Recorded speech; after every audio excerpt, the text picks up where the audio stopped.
Hello, everyone. Welcome to Untier Talk. It's trying to not die, but we've been real busy. So busy, HJAD's not even here today. It's me and Specs. Hi. You'll have to take me, I guess. You've been on so many of these. I don't think it's like Specs. Yeah. Uh, I, hopefully.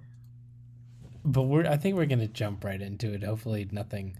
We're actually. I should mention my Wi-Fi has been dropping randomly. There's just an issue on campus, so like, there's a chance the call drops for a little bit and you'll be confused, but that's okay.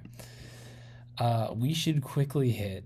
So we did a vote. We banned Rose, and then we decided to suspect Verizion, and we should kind of hit all that because it's important. But then we also have 2 weeks of LTPL, and that'll be most of this.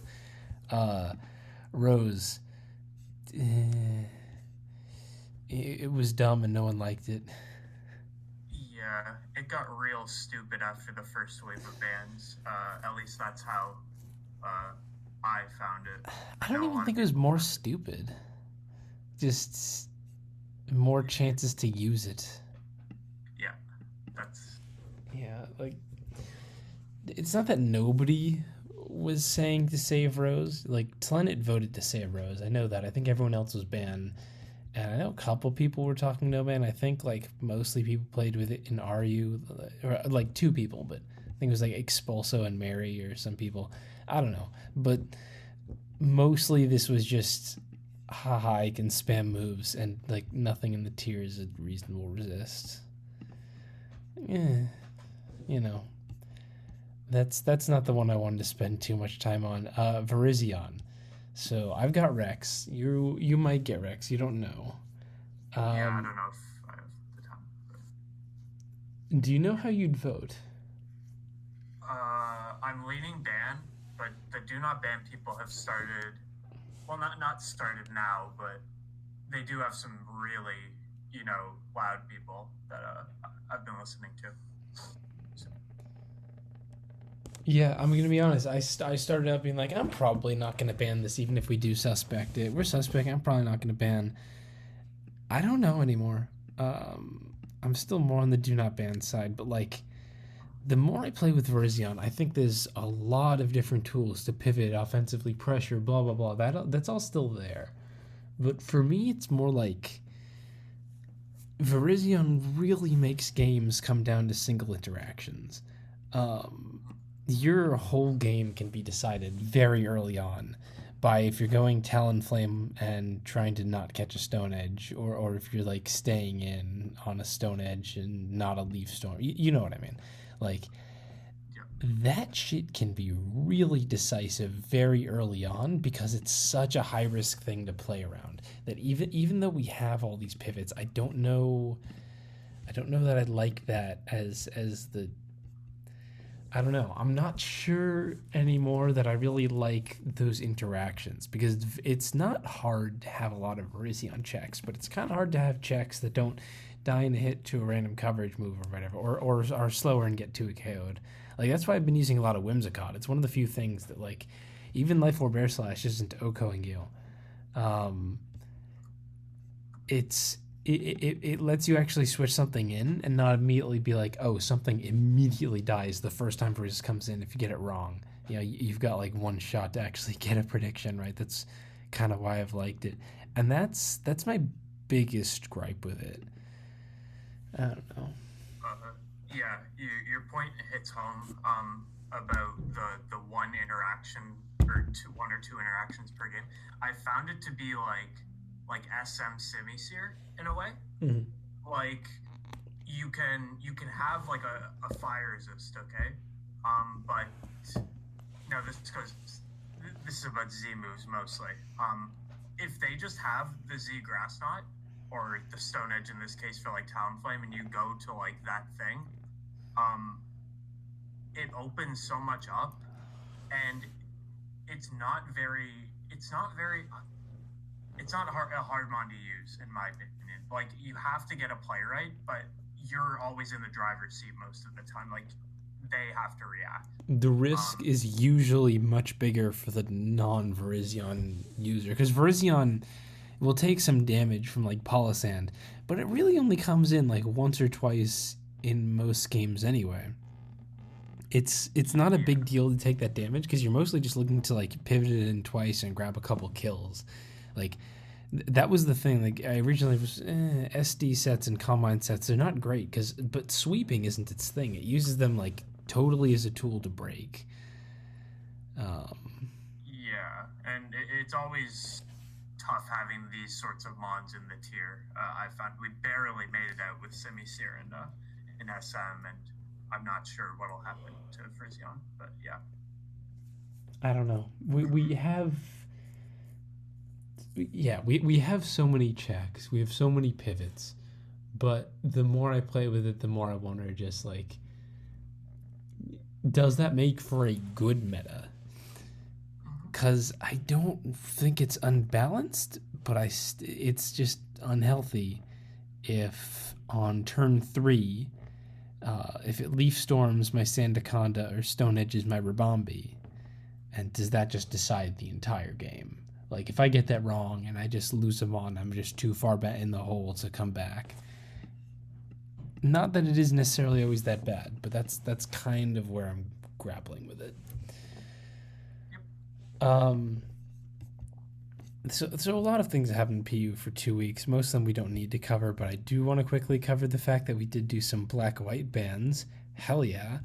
No throw, no goth, no sleep moves. I'm excited and hopeful this will make a new meta, but let's wait and actually like look at black-white classic because I haven't played new meta at all. I just wanted to throw that in there. That we've done things. Very happy about that sleep ban. Look at the things what we did. Yeah, fucking sleep moves are just not fun, and jump left's not gonna be unviable. I know people have said, "Oh, jump left's gone. There's no sleep. There's no throw." Jump left's not gonna be unviable. It's just not gonna be the same. All right, let's do the main thing, which is going over LTPL games. That's okay. I like going over LTPL games. I think it's fun. Week 4, we had another 1, 2, 3, 4, 6 games, because of course we did. People just keep choosing PU. I think it's 7 games next week, too. Oh, man. And yeah, there's no replays. I'm just going to go down the list. First of all, Lax Jerry. Yeah, Jerry keeps playing just no Johns. It's hell, because I'm not a good builder, and I got to get things fast for him. This is a game that's probably the least worth going over. Lax brings mono ice because haha funny, and he lucks Jerry. Like there's kind of no question that Lax just wouldn't have won this game if he didn't get quite lucky. He got a very early freeze that put Jerry in the back a lot. He got a turn 1 wake that was very huge, and then at the end of the game, he still would have won if he had any idea how Ice Q worked, but he didn't. So actually, Jerry gets the win. But only if he can hit 2 stone edges, and he can't, and he loses. Like that's the entire game. There's not much to say. Yeah, the whole Ice Q thing just reminds me of Bugsinator versus K-Type. Yeah, nobody knows how that works except for 2 times the tap. I know Planet says he does, but he hasn't proved it, so I'm not gonna be sure about that. He's used everything. Oh, I'm sure he's used it. I'm just not sure he knows how it works. It's not so weird. I don't know. It's so unnecessarily complicated is the thing. Okay, I found the other 5 replays. Next, Atomic Llamas versus LST. Llamas actually has terrain. I'm not like hell yeah terrain because it's still terrain, but I'm excited to see it. It's still like a funny playstyle, you know. And I still love Thwacky. Thwacky's so cool, dude. Thwacky is a cool mon that I like to see. And LST just has fun. The LST's just been bringing all kinds of stuff. He's got a Frostlass Wishy Washy Runerigas team. Like, that's cool. Savali Poison too. I forgot about that. I forgot about most of those things. Remember when they were insane? Yeah. Rune is still good. It's just I find it very hard to fit on teams. I get why people like Rune is quite good. I don't know. I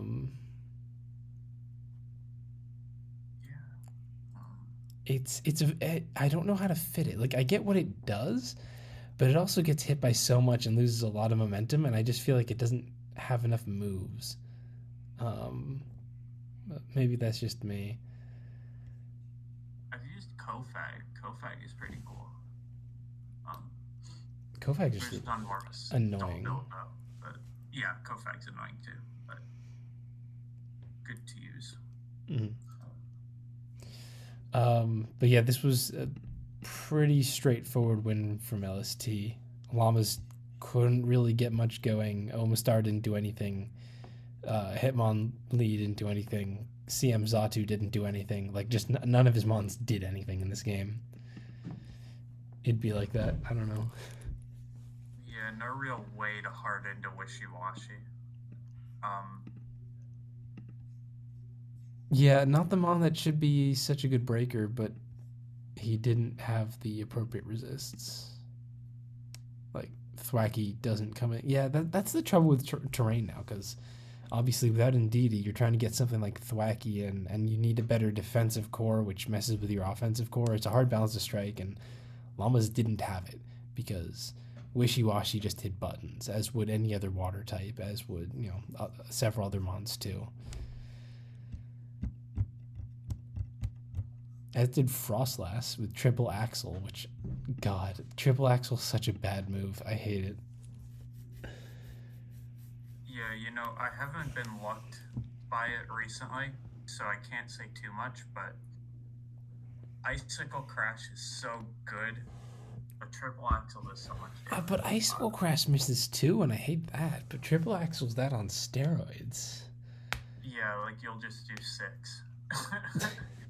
Literally 6, though. It feels so bad. You hit the first one, and then... Anyway.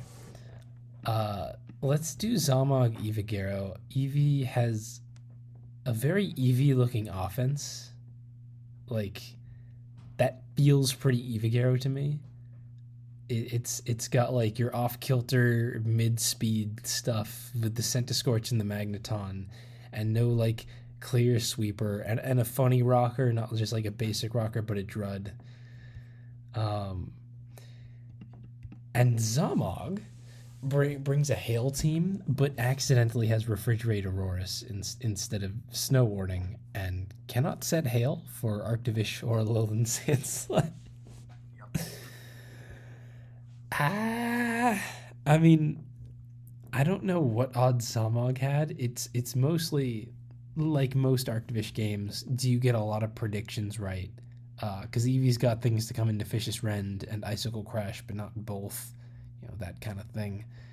I don't know. Um, but not having the right thing, boy, did that change the game. Yeah, like what do you do? Like he just kind of died. He didn't have much to do. I guess winning the speed tie with Alolan Sand slash Centiskorch would have helped a little bit, but I don't think Zamog would have been winning. I also have no idea what Eevee's Magneton was. I remember thinking that because it wasn't Scarf and it wasn't Boots. And I guess it was Specs, but I thought I'd calced and saw it wasn't Specs. But now looking at this game, I think it's just Specs, and I'm just stupid. Specs Yeah. Magneton plus Centiskorch is a really interesting breaker core, though. Um, Yeah, I tested this team a bit, and beforehand I was like, Magneton, like that's so what? It gets so many kills. It's like, so in strong. Testing, it's crazy. it's just insane, like how incredibly strong it is to how immediately neutered it is as soon as you face the Gunfisk or the Togue, the fat Togues, Scarf Togue too a little bit, but like the degree to which it goes from amazing to what when you're facing a Gunfisk is, oh my god. But otherwise, yeah, cool mon. Me versus Termy, I really fucked this game up. Um, Termy, I think has a like weirdish team for the meta, but a very Termy team. Just like that last team was a very Eevee team. This is like very much what I would expect from Termy, And I've kind of just been prepping not for the person, but just making teams that I like in the meta in general. And I just went in and I had a dog shit matchup. And it didn't help that it changed several sets without testing right beforehand, all of which exclusively made the matchup even harder. Like I decided to try T-Spikes on Weezing, so I took Toxic off of Gigalith and Talonflame and did that like for more moves. And then Termi had like multiple boots users and Rose Raid, and that was useless, and I had no Toxic to chip things. I changed from Special Toxic Croak to SD. Like all that really hurt, and Termi just played like a very solid, safe game because that's all she had to do, and that was a very simple win for her. Like that, I just didn't have like good shit going into this. Yeah, I don't know if I have a lot to say. I mean, I like both your teams for the meta. I don't hate my team, but it needed the different sets, and it's definitely like prone to having a shit matchup. It's Toxicroak breaking for agility Vikavolt, and that doesn't really want to run into Wish Togue plus Colossal. That's like, oh god. I mean, plus Jellicent, because it's SD Toxicroak with Sucker, and therefore it's not breaking this matchup. Like, that's just. Even Nasty Plot would have had a better shot, but even then, Termi has a lot of good like go to Rose first, go to Rabombi first, then you go to Jellicent, like play around that. Um, this would have been like real hard, even if I'd had the better stuff. Um, that was just bad for me, and Termi didn't like majorly fuck up, so she won. She just played like a normal straightforward game, and I just had nothing. It wasn't good. I'm not happy with that one, but it happens. Yeah, sometimes you just make a solid team and then you're like, wait, they used this. It could have been solider, Yeah, more also solider. Termi's team did inspire me though, because I was looking at the team and trying to think like what would I have used instead, and I realized DD Charizard just beat this team into the ground 6-0 immediately. So then I used that next week, and that worked out. So that's a plus. blessings. It's a very funny mon, but I'll get to that. TJ versus Bag of Tricks. These teams. What do you guys think of these teams? Oh, look, HJAD is here. It was a time fuck up. He's gonna join in a sec. Okay. Hold on a sec. Yeah, I probably just meant I could have. Is he back to being +1, or I mean GMT instead of +1? Because that might have changed for him. That might be why. Because I basically just have to tell him the time, and I think I fucked it up. So he should have been here. We can hit this game first. Yeah. What do you think of both these teams? Because I want a sec to think. Let me look at the sets. Oh, you haven't had these games out? Oh, specs. Yeah, I know. I've just been skipping through. Oh, the sets of the Mons. I thought you meant like the sets. When you said set, I was thinking of the game.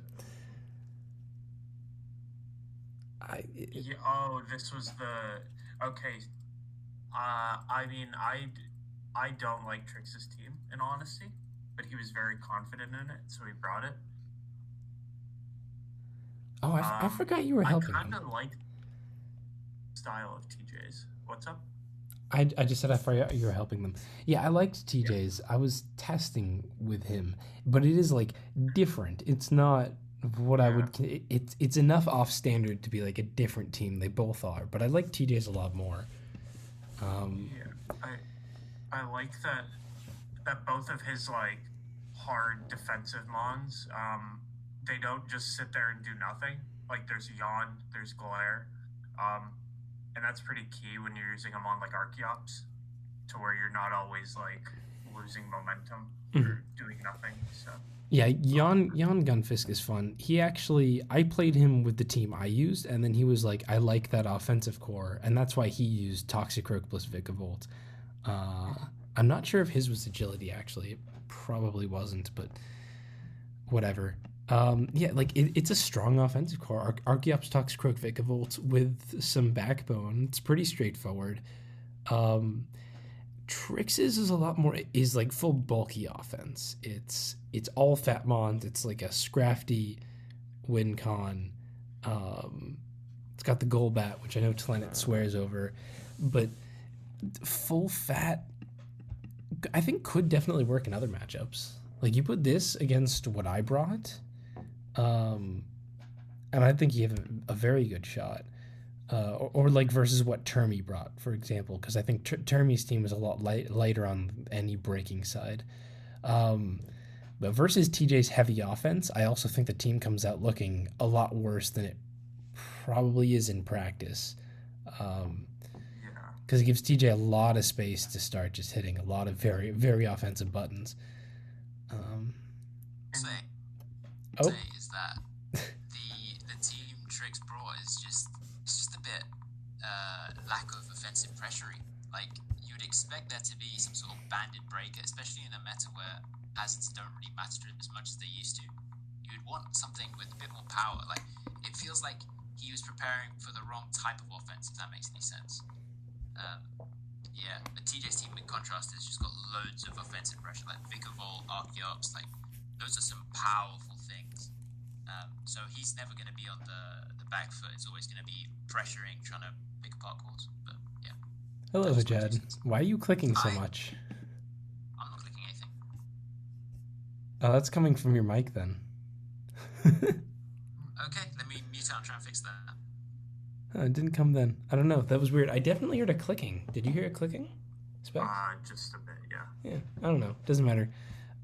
We'll get through this week, and then I'll ask HJAD if he wants to add anything on Virizion or whatever, and then we can go back and hit week 5. But yeah, I mostly agree with that. Just such a fat passive team is very different.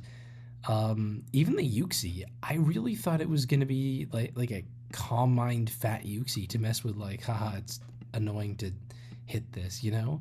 But I'm skipping through to try to, it was Drain Punch, Zen Headbutt, like physical Stealth Rock Yuxi. And mostly TJ just did a lot of offense and slowly wore down Trix's team by just hitting a lot of buttons with Archeops and with Vikavolt and with Nasty Plot Toxic Rogue. And I think Trix definitely messed up in a few places. I think he even had said the same after, where he had like good odds with his last few mons being able to wall out what TJ had, but he kind of messed up on keeping Golbat healthy. And how he played against Toxic Rogue. He used one too many wishes at one point. I think me and like Lighthouses and some others in the chat were like, you wished at some point for like absolutely no reason. You would have been at full if you just didn't. Anyways, and that actually mattered, I believe, in the end. So sometimes you gotta be very careful with those. Yeah. Okay. He also did go hard sleeping Scrafty on Toxic Rogue instead of Golbat, and that could have made a difference. It was still a bit of a prediction, because if Toxic Rogue had immediately Nasty Plotted, I don't think it would have mattered, but TJ did hard Sludge Bomb. Like, it could have feasibly gone the other way, but I don't think the teams were doing Trix any favors. I definitely like TJ's matchup more here. Yeah, he was always going to be in the driver's seat. Yeah, I think as well, something to add on to Trix's thing is that he played very within himself as well. Not to speak out of turn, but I think when you have a team that's quite as passive as it is, you kind of force yourself into a scenario where you're like, okay, I have a fat thing, let me just switch into it. And you're constantly switching, not dealing any damage. Like, most of his damage, I felt, was like dealt with by Scrafty, basically.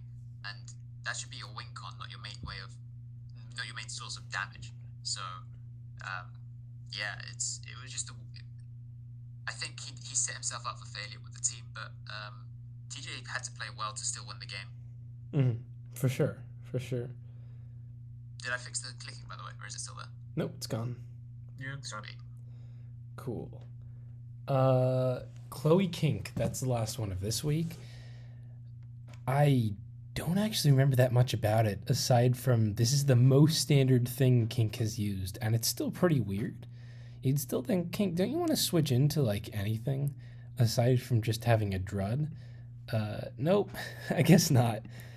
but for Kink, extremely on the standard side, has some pretty respectable damage using a Kingler, which is like, for the weird mons he's messing with, not bad. Kingler and Specs Mesprit too.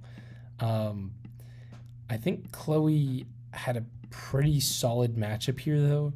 Like, kind of just basic bulky offense with Virizion, Omastar, Guz breaking, and not really a sweeper. I don't really expect Omastar to sweep thing. It's kind of too slow. But basically has everything she needs to just out button Kink. And maybe the game would have gone differently if Kink hit a head smash with his Scarf Archeops on the Talonflame that did not expect it. I don't know why Chloe stayed in there. There was no risk in going Palisand when Kink went hard Archeops on a Talonflame. I'd assume it's got a rock move. But I don't think Chloe was going to lose anyway.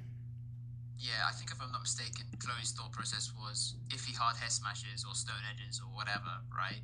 You just go into Omastar, click smash. You don't even need to click smash at that point. You just click an attack, and it'd probably be Meteor Beam, and you're winning the game. Like, oh, was she just foddering? I'd imagine. I think that's what I would expect, because I think I've played this team before. It's like a not weakness policy, what is it? Weak armor, power herb with it is. It is, and she does eventually reveal that and sweep with Omastar after Archeops dies. Yeah, that's true. I think you do smash there though, just because only Archeops can revenge you anyway, so you might as well. Yeah, you might as well. Yeah, for sure.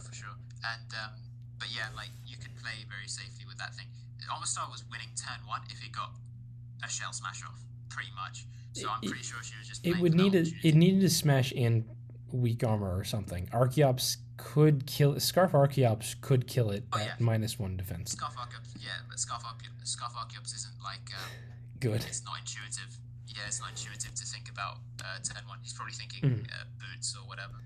Yeah, but like that, if Chloe had just set rocks, and Archeops had come in like 2 times, then that's kind of it. Yeah, like Chloe just had a better matchup because Kink's team was silly. It happens. Yeah, this is like the opposite of when offense goes well. I think we saw versus TJ. Like his team was a bit more on the bulkier side of offense, but he still had like a lot of the offensive threats that Kink is using.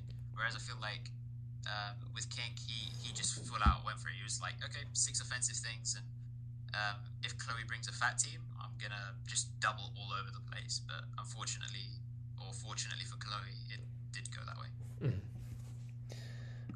So that was week 4, and before we move on to week 5, I think since you're late, do you want to do any sort of screed about the Virizion suspect or about the black-white bans? Do either of those interest you in just giving your thoughts to the people?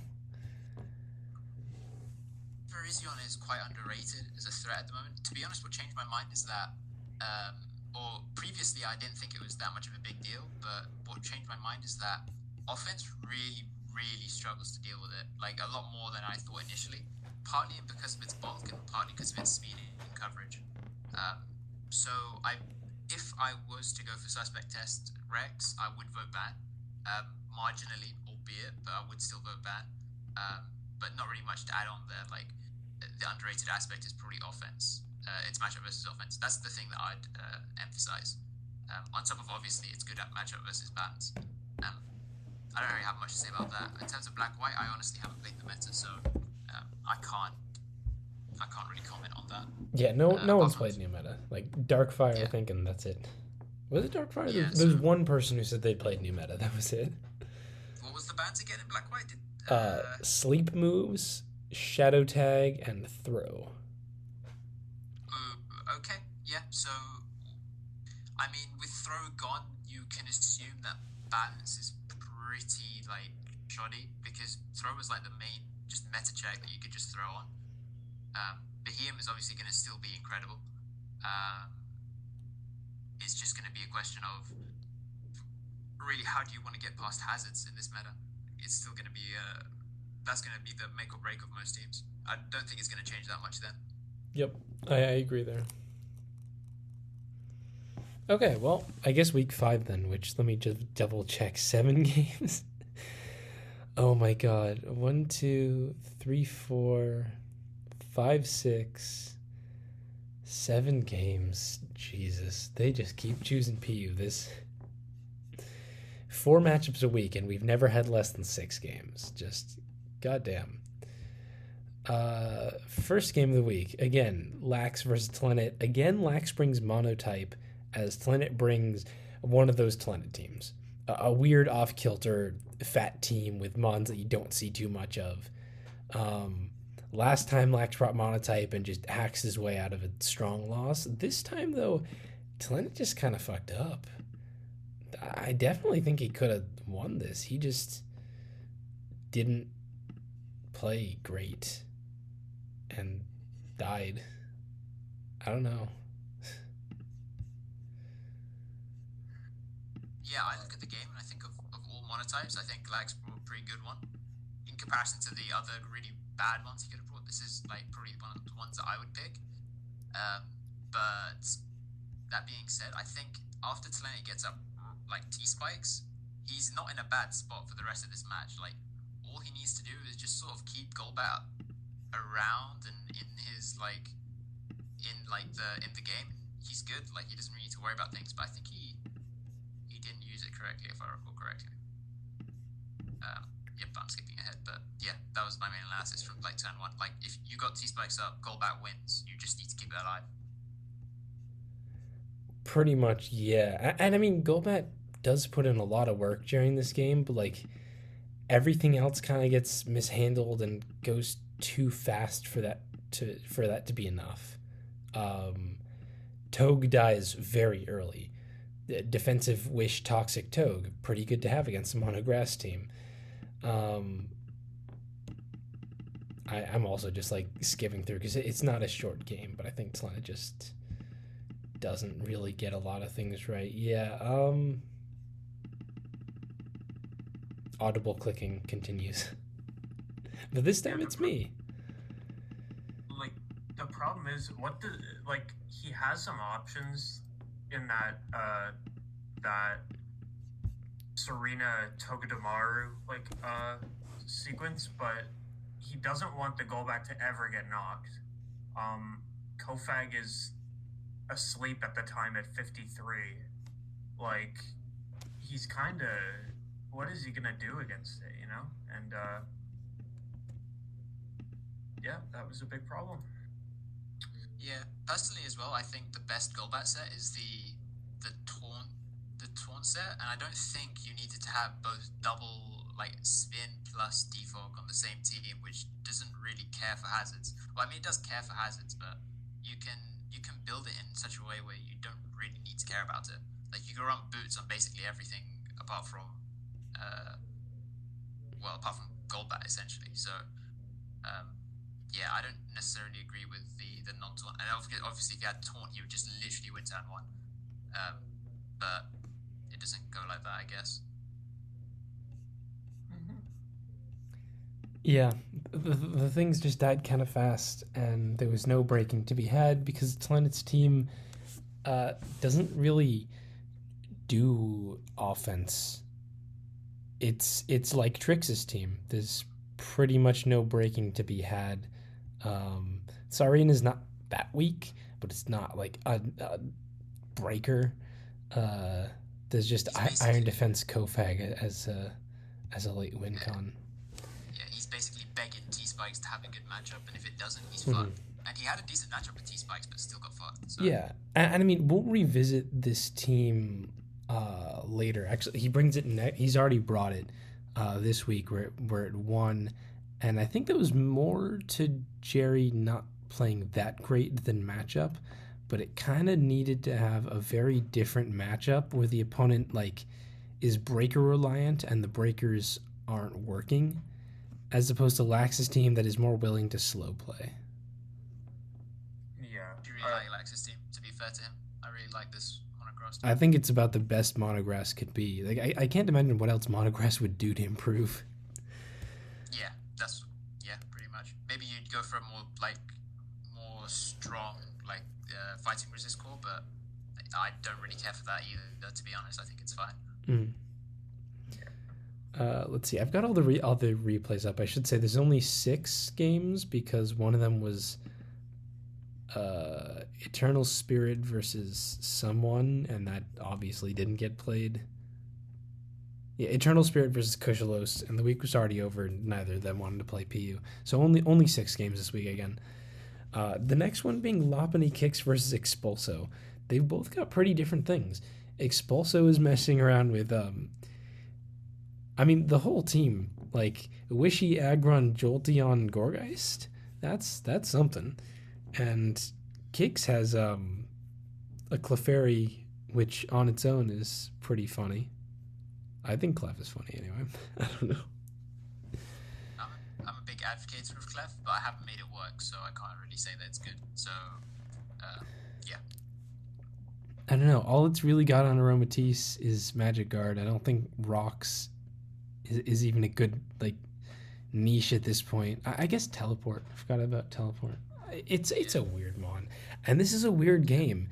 It's mostly just a big offense back and forth. That Expulso probably should have won, but he chokes a late game. Cakes does start out kind of bad, though. He misses a Gunk and a Hurricane that definitely would have helped chip things. But overall, Expulso's Gorgeist, huge breaker versus Kicks team. Kicks doesn't really have a resist to that. And that's dominating most of the game. That plus Aggron does huge damage. And okay, so Kicks gets a couple dodges later to make up for that. They're both using so many inaccurate moves. Kicks has Gunk and Hurricane versus Expulso's Power Whip and Poltergeist and Head Smash. Just yikes. But Expulso really should have won this late game. Yeah. I don't know which team I like more. Jolteon isn't that bad, so I think I like Expulso's team a bit more. I think Jolteon has it's really fast. I can get stuff in. I can get Aggron in. This game was completely different if that turn one Expulso multi-attacked. I think that's pretty... Yeah, or if Kicks hit Gunk, to be fair. Yeah. That too. Not Gunk killed though, but the damage would have mattered. Yeah, massive damage. Yeah, it's just late game when Expulso gets it wrong. I think the biggest one was just he got it wrong and switched Silvally Fairy into Passimian hitting Gunk Shot, and that's it do be like that. Yup. That. I mean, it is tough. It's not like it's an objectively bad play, but it is the losing play. That is, I think, the biggest contributor to the loss. Yeah, I can go with that. Okay, well, I guess that's it then. We should do LST Termi. Again, I do love how much people are messing with different things. LST's got another Gorgeist, and Termi has a Lycanroc. That's one I have not seen for quite a while. It feels weird because we have so much Passimian, but on the other hand, awful lot of Pokemon in this meta don't resist rock aside from the fighting types, and it can close combat the Scrafties, so that's it's not a lot to take it on, so I get it, but I don't know. Interesting teams. They both feel pretty on the standard side, Yeah. I like Termi's team a little bit better just because balance aside, I feel like LST's team is straight out of Oras Enu with a minor of couple tweaks. It is, yeah. Yeah, so Termi's team actually, I feel like it would work well given that it has the pivot core plus the Tease plus the Lycanroc. For reason I can get behind how she developed the team, at least from I'm gonna break balance like this and I'll have my offense plan like this, and I feel like it's a good hedge team, I guess. Mm-hmm. For sure. But there's one thing defensively that no one's really prepping for because it's not a thing. So it's not like I blame Termi. Poltergeist resists, not much of a thing anymore. The only thing Termi really can switch into Poltergeist is Heliolisk, and it's not like that wants to come in on Goregeist. So, Life Orb offensive Goregeist for LST, big, useful threat.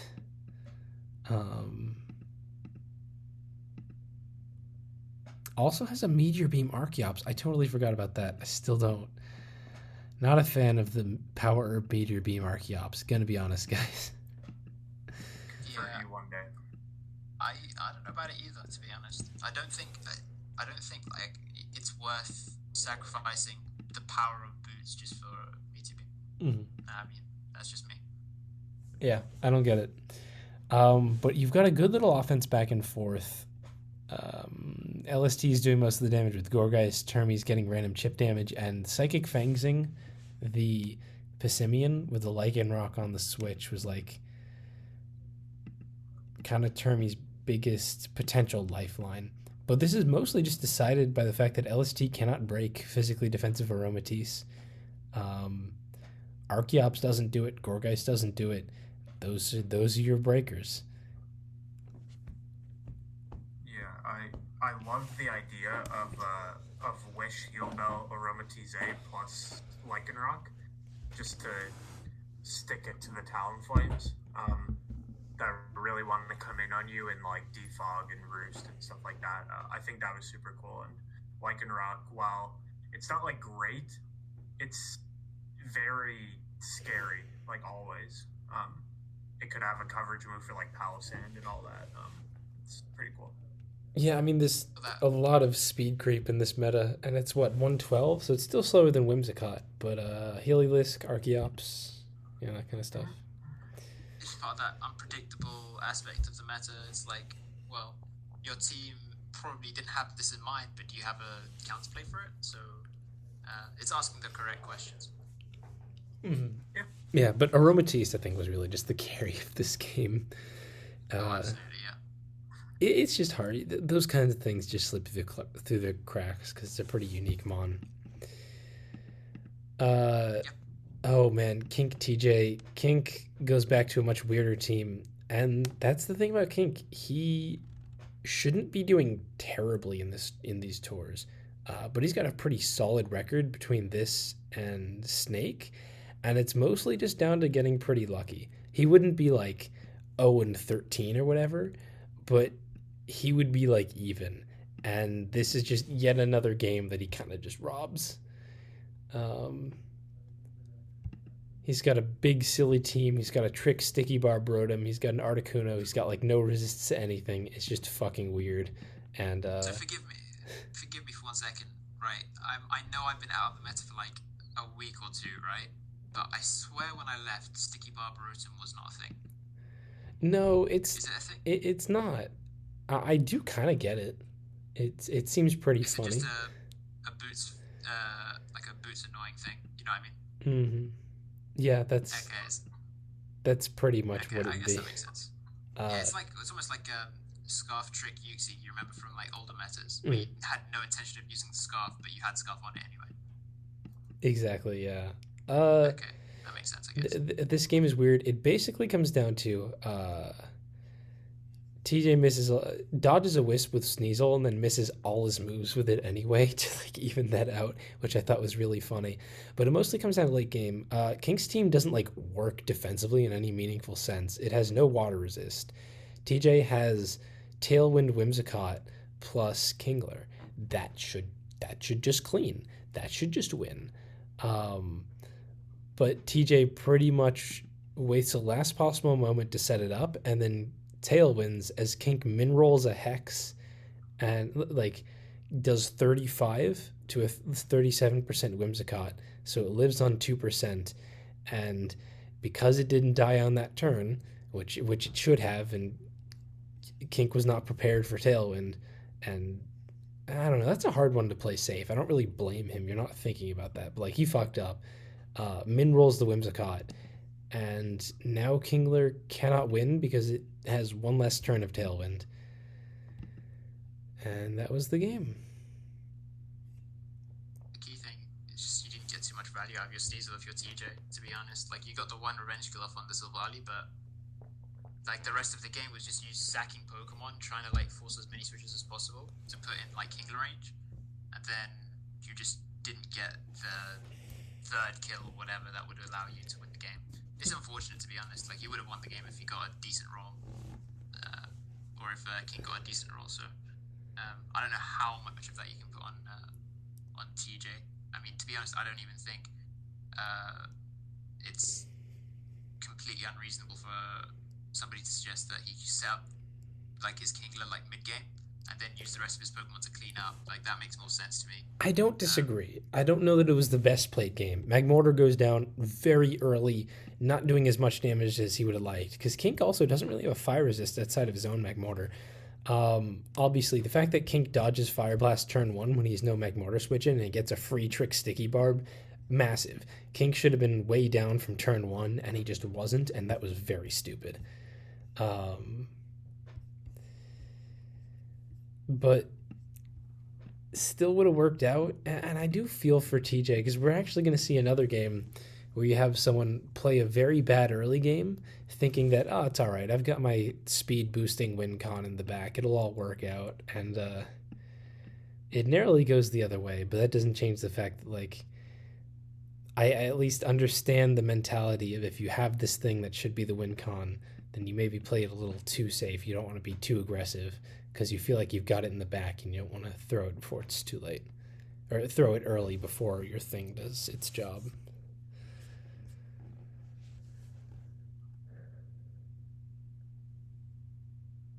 Wow, okay, thanks, guys. But this was kind of whack. To be honest, I lost a bit of composure when I saw the sticky barb. I was like, Yeah. wait, have I It's- really missed that much? Like, the It's hell? just the combo of bad and also dodging, because the Rotom takes that damage early on. You have a very different game. Does Rotom just get O-code? It might.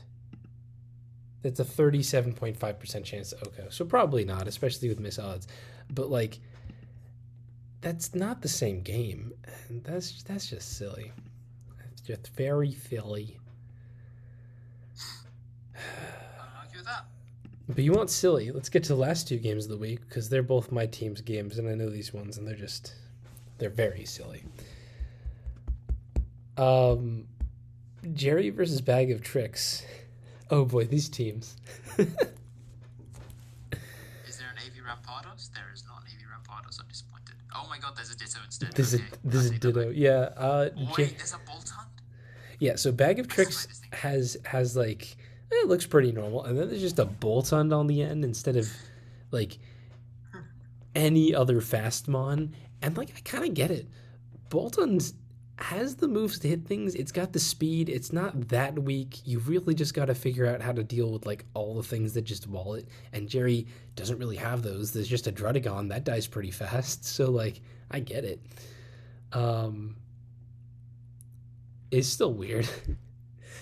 And calls into question how much Tricks like really needs the Toxicroak to do breaking. And on Jerry's team, it's just, I thought Ditto would be a reasonable last mon on an otherwise like pretty basic 5-mon core. Yeah, I'd say so. Couple pivots plus Magmortar Toxicroak to break teams. That's literally just the concept. It's just got a Ditto, so it becomes funny. Yeah, this looks like a very SMNU archetype, isn't it? Did you don't. play the meta? It looks very I similar to an played SMNU. SMNU, but I never built Yeah. it, and I made Jerry's team. Well, did I make it? I made it with Jerry. I don't know. Like it really is just, I want to use Magmortar, couple pivots, rocker. What goes in the back to stop me from getting swept by all the random mons? How about Ditto? I think Ditto's not bad. I really do think Ditto's not bad. It works for checking just a lot of random dumb stuff. I wonder how Ditto still would actually play like. I wonder if that'd be any decent.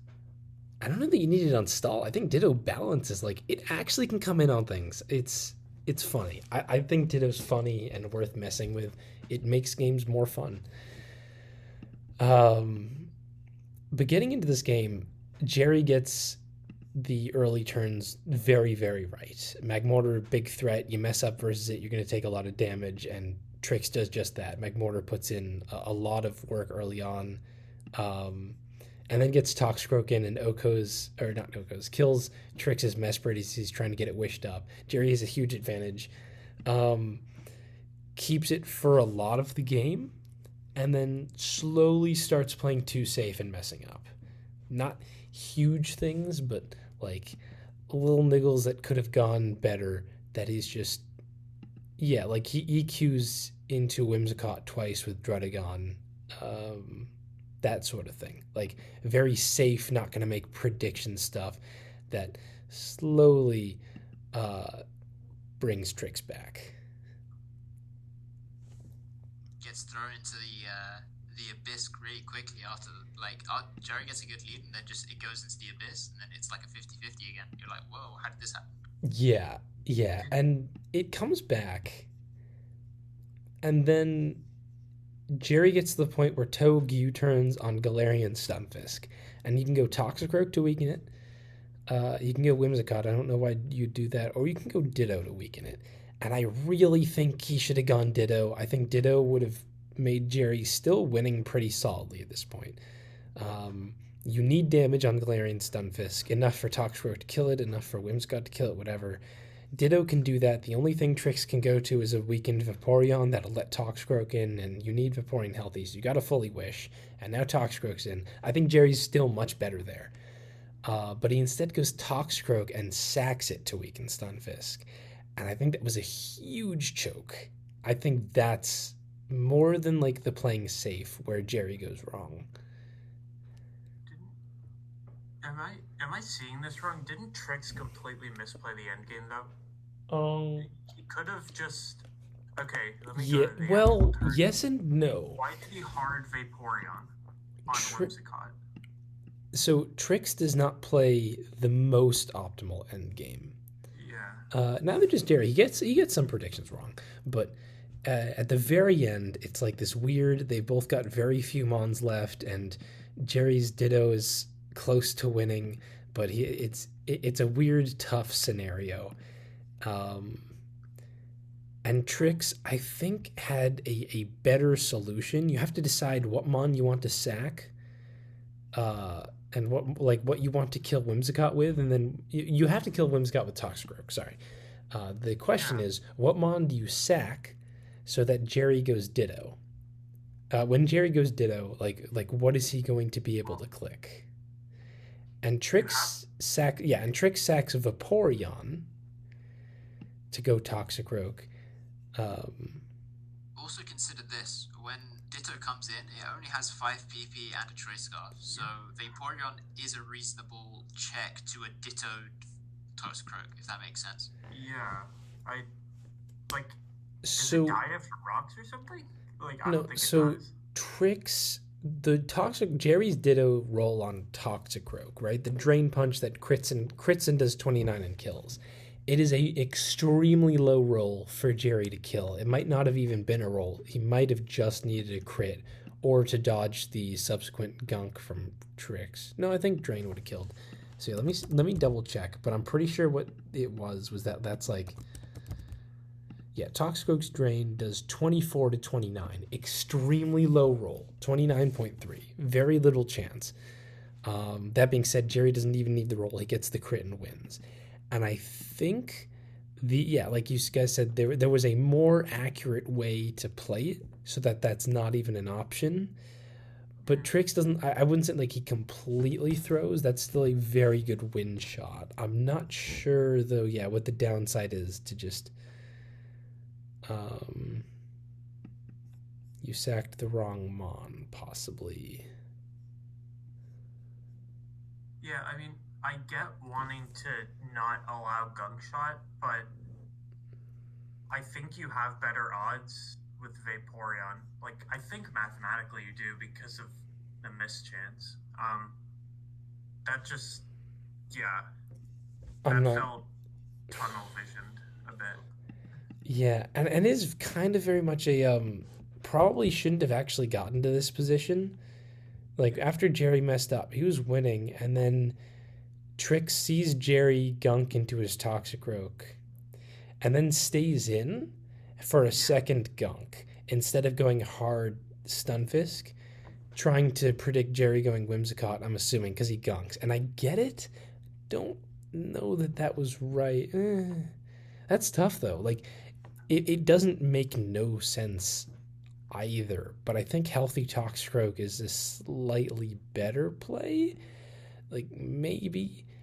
I don't think Trick's hard through it. And he certainly had, like, much better winning odds than Jerry. Jerry is also lucked his way out of a couple of games this LTPL now.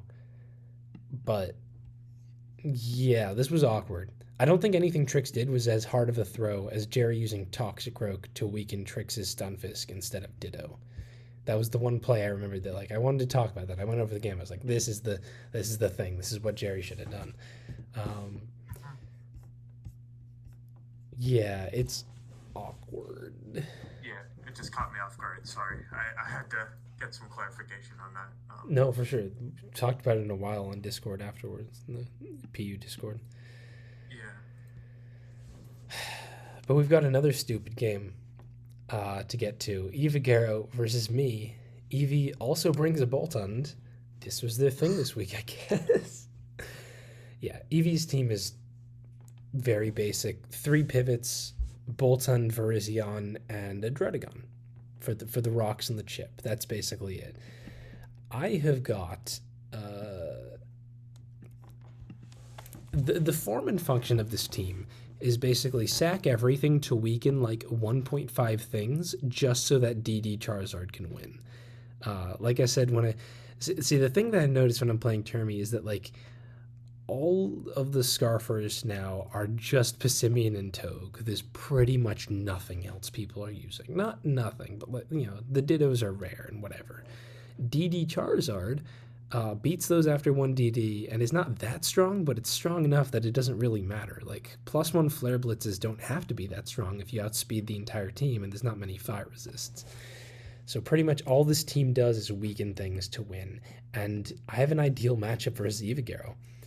I might need Silvally weakened. I need Drud mostly dead. And then that's it. DD Charizard just wins. But because of that, I played so safe. I played like super scared that I would fuck something up and never get to that point. And I played real bad. And Evigaro played real good. And the start of this game was just awful. That's my screen. I think the thing with this might have been that, like, you probably thought you had a good matchup. I also think Evie thought she had a good matchup as well. Because Zard aside, right, you just sort of keep your Druddigon alive if you're Evie. That's your only really option. Like, your Boltund and your Druddigon are, like, key things for you at that point. Well, I don't think she's expecting DD Drud, especially how she played the game. Yeah, that's what I'm saying. Like, you're not really concerned about Charizard in any form because of Drud and Boltund. So for you, Evie probably thought she had a half decent matchup, so she probably played as safe anyway. Like, she just clicked the safe button more often than not, as I remember. Yeah, I don't disagree. You had a very precise like win path. Like, you knew exactly how you're winning the game turn 1, whereas Evie was just sort of like, yeah, I'm just gonna switch around and play it out because mon for mon she's probably better. Yeah, and that's pretty common, actually. A lot of teams, because our sweepers are pretty awkward, a lot of them don't handle Togue well, that kind of stuff. A lot of teams that we've analyzed and that I've seen in general are just like breakers with just like, oh, one of my fast mons will sweep. And you just want to be mon for mon better. It's not like that's that unclear of a playstyle, but I agree. I think Evie didn't go into this thing, the matchup was terrible. I liked what I had. And because of that, I played really bad. I can point out like all the points where I thought about a more aggressive play and I just didn't do it. My Whimsicott's knockoff, but turn 1 versus Drud, I hard Moonblast instead of just knocking off the Togue. Like, Eevee's not stinging. Come on. I go for hard rocks into Xatu. I wish I didn't do that. And then I just go Vap on the teleport. Like, even at the point in the game where Eevee gets flinched by the Drud, gets flinched by the Togedemaru, the Jirachi. You have that's really important. But I don't think Eevee really acknowledges how big that is because Boltund is probably in the back of her mind is like the foremost thing that's going to be like breaking the team. So she's probably thinking every time Charizard comes in, I sack something, bring Boltund in, and then click whatever to kill either Sandaconda or the Toad, both of which are super weak. So not really a concern. So that's probably I agree. She played it so aggressively. Yeah, I don't disagree at all. I just want to keep going. Yeah, okay, I get Gallade in. I hard Zen Headbutt, trying to call out a Silvally Fairy, and then I SD on the Drud, correctly getting that glare, and I really should have just hard close combated, because all I need is Drud weakened. I don't care about weakening the Silvally Fairy, which is what happens. And then I CC instead of Zen. That was silly. Like it's a lot of silly. I'm not a fan. I try to double on her, and I get the double completely wrong and sack Gallade for nothing. But then, yeah, the big thing you were talking about, I go Togue on Silvally Fairy, Eevee goes hard Drud, I Iron Head, I stay into Iron Head again when it doesn't kill, because all I need is Drud damage. Like, at this point, I'm really far in the hole. Most of my team is, like, all of my team is half dead. I need this weekend, and I need to go for a Charizard setup win, and I flinch Drud. And I think Eevee and Trick said after that she would have just won if that hadn't happened. Obviously, I don't agree. I don't see it, yeah. Eevee's just a lot better. Because the thing is, I've been playing this game like shit, and my win con is not doing that. It is totally possible to get Zard in on one of Eevee's. It can set up on Scarf Toe locked into the wrong move, Xatu, or Silvally Fairy. Totally possible to get it in on one of those, even without just shooting for a Stone Edge dodge versus Virizion. Like, that is a reasonable path. It's just a lot harder without Togue. Togue is just better at producing a situation where Zard can get in and win.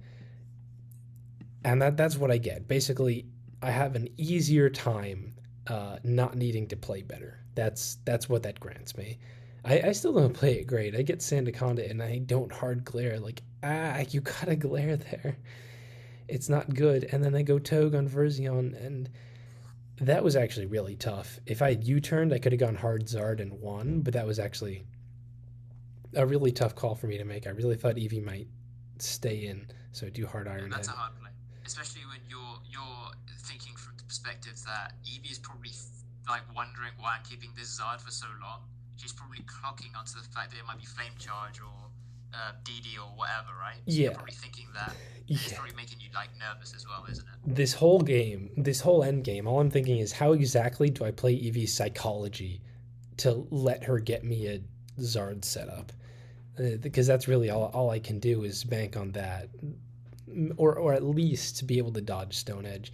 I decide, yeah, I Iron Head with Togue. Eevee's gonna go Boltund. That's the play. Kill me. I go Sandaconda, presuming I don't flinch. I'm just assuming I won't at this point. And I'm going to hard EQ and really hope that Eevee goes Xatu and doesn't teleport into Virizion, because not expecting DD, and just kills Sandaconda with Grass Knot. That was basically my plan. Actually worked. How about that? The backup was, if that didn't work, Eevee's almost certainly going to kill me with Virizion, and then at least I have a Stone Edge chance of winning. Like, could be worse. But no, Eevee kills me with Xatu, and I pull out a Formon reverse sweep with DD Charizard. Because the Mon's stupid. Yeah. After seeing her opponent, I probably should have told her that you were very high on DD Charizard at this point. I'm glad you so did. If he used it, it's probably DD. I'm glad you didn't say that. Yeah. People messed around with like Flame Charge, BD Charizard, or is that not a thing? 2 times the tap has.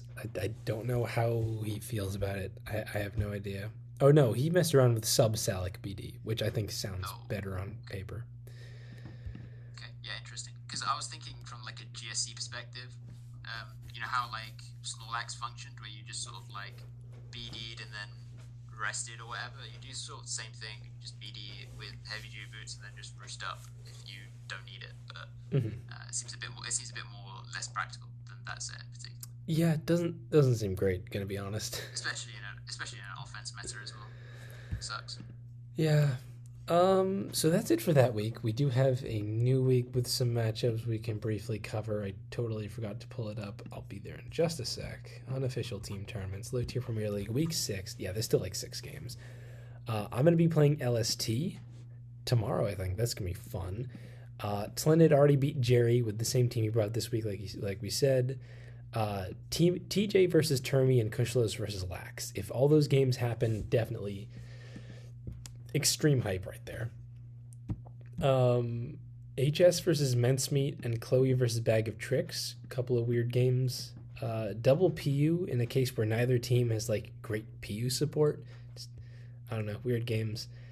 And then Atomic Llamas versus Kink. Even more off kilter. I don't even know what to expect. Yeah. Actually, I should probably check the spreadsheet. I haven't checked that in a while. I have no idea who's got good records. So my team, Evie's team, is completely out. So you might see more bolt-ons. I really don't know what we're going to be using. Yeah, I think my team is also almost out, and if we do go out, Jerry might just start memeing. I probably won't. Yeah. Records. Why don't you bring AB Frostmoth? Records. Okay, yeah. I don't know if I can give you So Kink is 4-1. He's had 2 or 3 very lucky wins. I don't remember how many, but that's been Kink's magic. Lax is 3-0. The Jerry win was pretty stupid. Man, that's our top records. That sucks. I wish they were just actually dominating. Oh well. Then a bunch of people are 3-2. Jerry, me, Termi, TJ, Chloe. Chloe's 2-0. He hasn't played much, but that's not bad. LST is 2-3, and then there's a bunch of people who haven't played much. Oh, and Evie is 1-3. I feel bad. I fucked with Evie's record now. That was a silly game. All right. Let's do some gimmick corner. Specs? All right. Let me look real quick. If you can go first, that would be good. Sure thing. I can go first. I've got a few different things. Pilot's Wine, not terrible. I know it's on everyone understands, like, probably isn't that shit, but, like, no one uses because it's really hard to fit because as a rocker, it just doesn't do, like, most of the things rockers do. But I like Max Spadef Pilot's Wine. It just kind of eats hits from random stuff.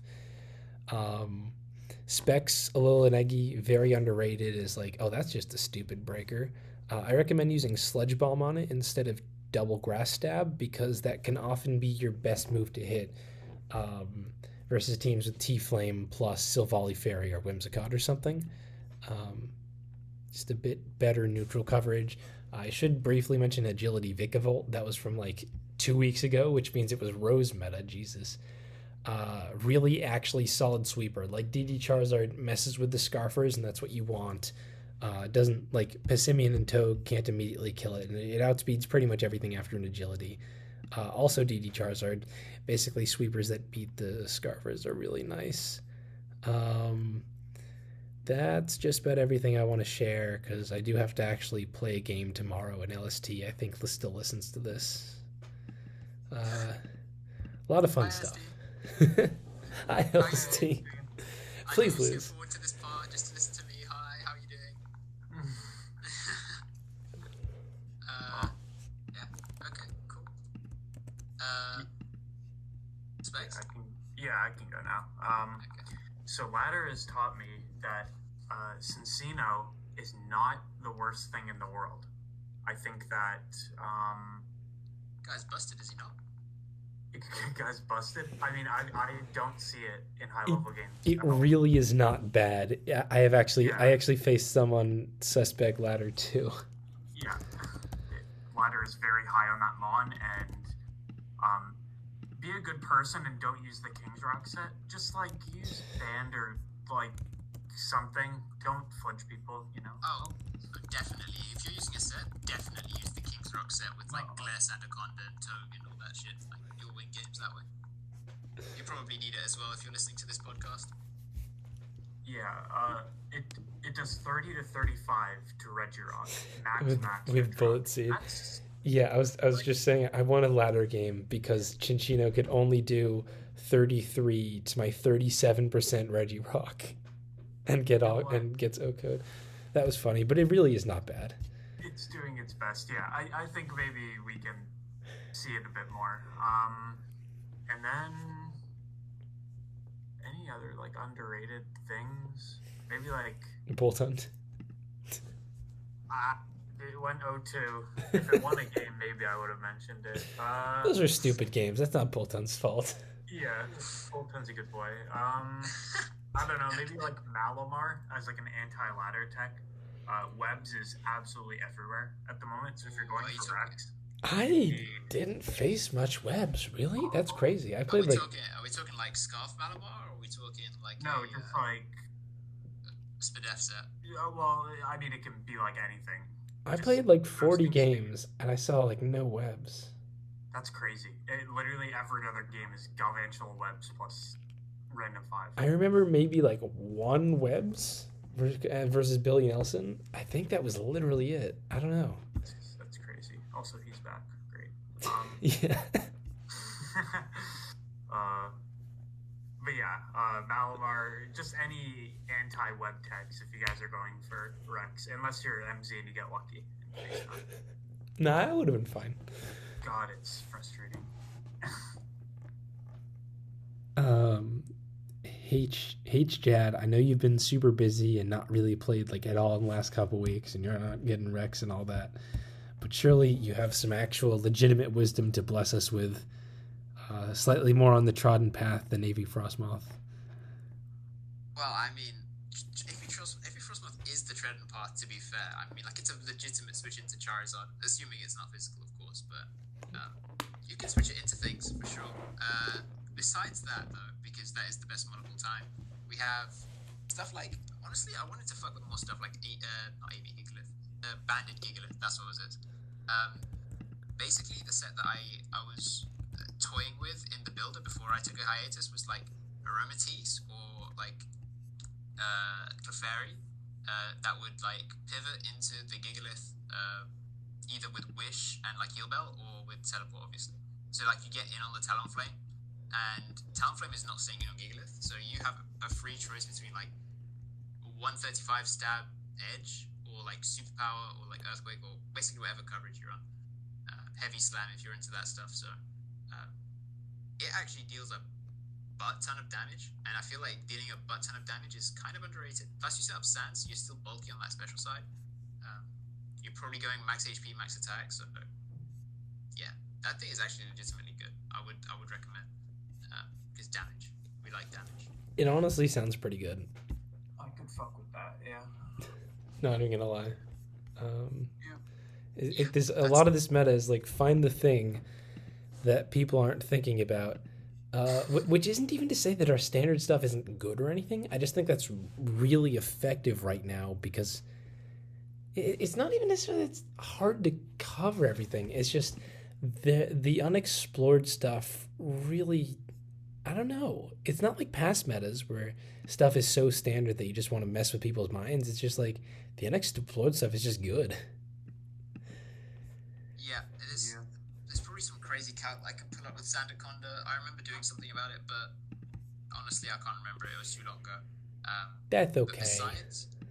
Besides that, more things people need to fuck around with just in general is just sort of like being more like of abusing things with heavy breakers, just generally like Specs Guzzlord, Specs Galvantula, like just random stuff like that, like Banded Bravery, just random stuff. Specs Galvantula. Oh. Like you can mess with so much stuff in this meta, like Specs Compound Eyes Galvantula, and then people will be scared of it. Like legitimately, like you just click Bug Buzz with it, and then people are like, okay, well, I had a Token Amaru. Usually that's fine, but now it's not. Like, what do I do now? But yeah, asking questions of people, even if it causes you a bit of defensive anxiety, is probably worth it. Thank you for those words of wisdom. All right, everyone. Oh, yeah, and Zoroark. Use Zoroark. Okay, thanks, everyone. We will maybe be back next week if things don't keep going off the rails. Thanks for showing up, Specs. And I believe that is all we have for you.